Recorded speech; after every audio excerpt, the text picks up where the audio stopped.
Let's take a look at this next example here. We're told that the sum of two numbers is 30. So that means that we're going to have two numbers and they add up to 30. Now we could have positives or negatives, right? Like positive numbers add up to 30, negative numbers add up to 30 as well. Positives just tend to be a little bit easier, or a positive and a negative would equal up to 30. Positive numbers, if we do two positives, just a little easier. So we'll deal with those right now. We're told the numbers are multiplied and we're going to come up with some answers based on that multiplied or that product of those two. Sorry about that. Now, we're told here that x is going to be our first number that we use and y is going to be the product of the two numbers. So we don't know that second number. We're not going to really use that second number, but x is going to be the first number and then y is going to be the product of the two numbers that we use. And we're going to make a little chart. So let's make a little bit of a chart here where we have our first number, second number, and then the product in there. So normally I would be asking all of you fine folks as to what numbers we should use, but now I get to pick all the numbers myself. So I'm going to pick easy ones. I'm going to pick 10 as the first one. The second one's got to be 20 because they have to add up to 30, and that means that our product will be 200. Another one that we could have, and let's just make a nice easy one. If x is 0, let's not use that one. Let's use 5 and 25. And if we multiply 5 and 25 together, we get 125. And let's say we use, should we do a nice hard one? Let's do 20 and 10. That one's nice and easy. There we go. We got three numbers. Okay, and they should be somewhat spread out. We don't want to have them all right together. So we're going to take this and we're going to plug that into a chart in Desmos and then do a regression to come up with our equation that works. So I'm going to open up Desmos. I got a new blank graph, you'll notice here, and I'm going to make a table that has 10 and the product is 200. Now remember, we're not doing the two numbers, we're doing one number and the product. If I know one number and I know that they add up to 30, I can easily find the second number. So I need to know the product. That's what we're trying to maximize here. The next one I did 5 and 125, and the last one was 20 and 200. Now notice the points aren't here. I've got to zoom out a little bit. There's my points. Okay, so I have my 3 points. These two are side by side, and I want to now create a quadratic that creates a maximum product.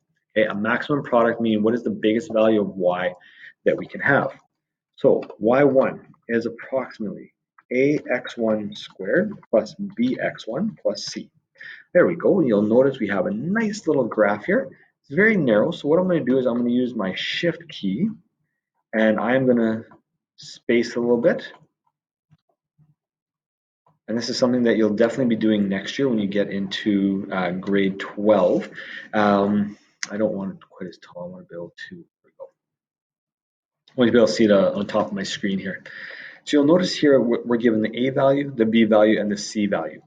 So our equation is going to be y is equal to -1x squared plus 30x plus this.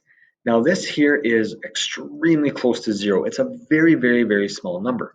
It's scientific notation where it's to the -14, so that's 0.000, and there's 13 zeros, and then it's 189. Okay, it's an extremely small number. If you see that, we're just going to assume it's 0. Don't even worry about putting in those extra decimal places. So our equation out of this here, and now we're going to put the equation in right here.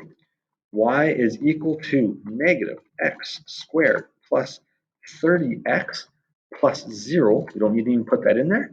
And that is our equation. So you'll notice here I'm creating my answer. What is x and y equal to? Even though it's in the question, and we should still have it in the answer because I should be able to understand your problem without even looking at the question. Okay, so your answer should be detailed enough that I can understand what's going on.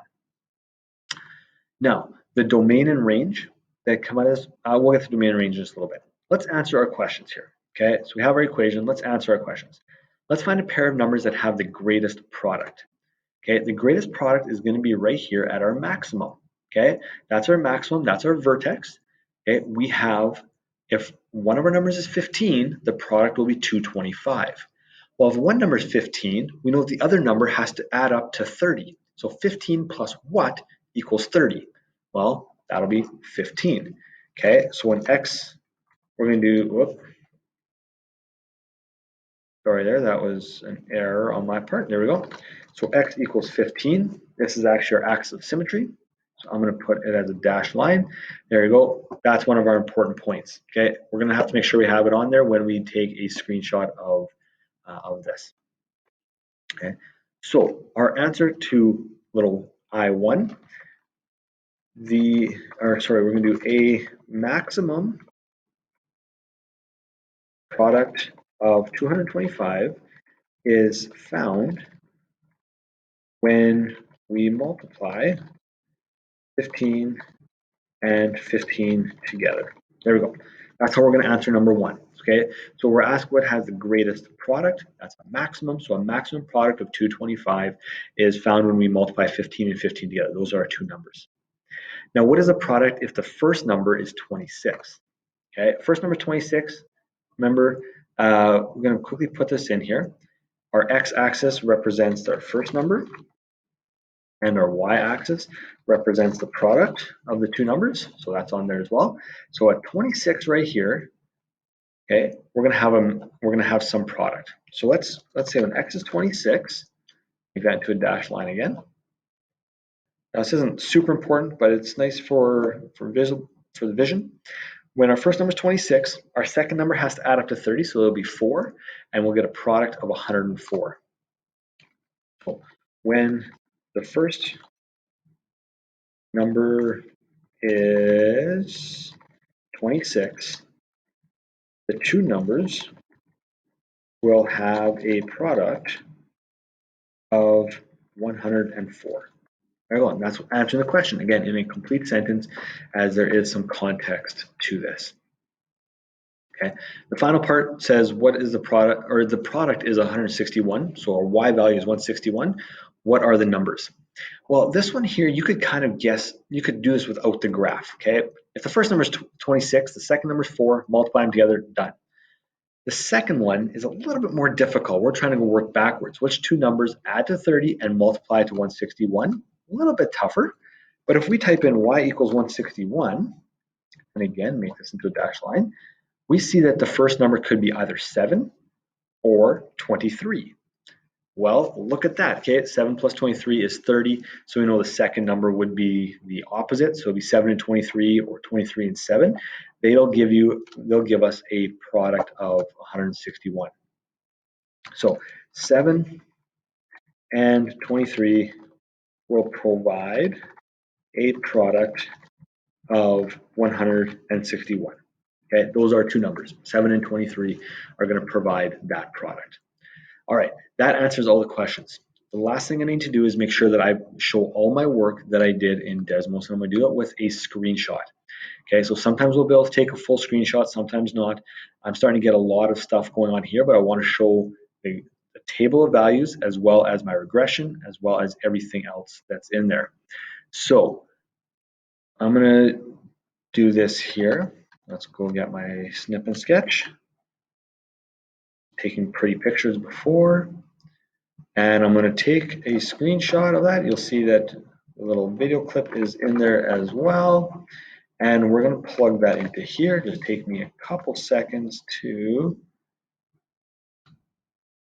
format it, trying to format it as nice as possible so we can still see everything as visually as best. Okay, so there we go. And you know what? I forgot to put all my points in this, so I got to go back and redo this. So I'm going to get all my points that I used. Okay, I used all of these, including my intercepts. And there we go, there's one more. And now we're going to do a new sketch because it doesn't take much to do a new one. We want to make sure we include absolutely everything. Hopefully I got it all there. And then delete that one. And this is what happens when you make mistakes. It just takes you a little bit longer and you guys have to suffer through it. And I apologize for that, but it's the way it's going to be right now. There we go. So there's my sketch and it's in there. Now the last thing, and we haven't done this quite yet, but the last thing we need to do is put the domain and range in there. Okay, domain, we could use any numbers because we could use negatives as well. So we're going to say in this case here, x, and then is a part of. Okay, so an element of right there, the real number system. And the range, just move that a little bit farther away. Okay, The range, we know that everything has to be less than or equal to our maximum of 225, and so we put our range in there as such. There we go. That is our answer. That is the conclusion of what we're doing here.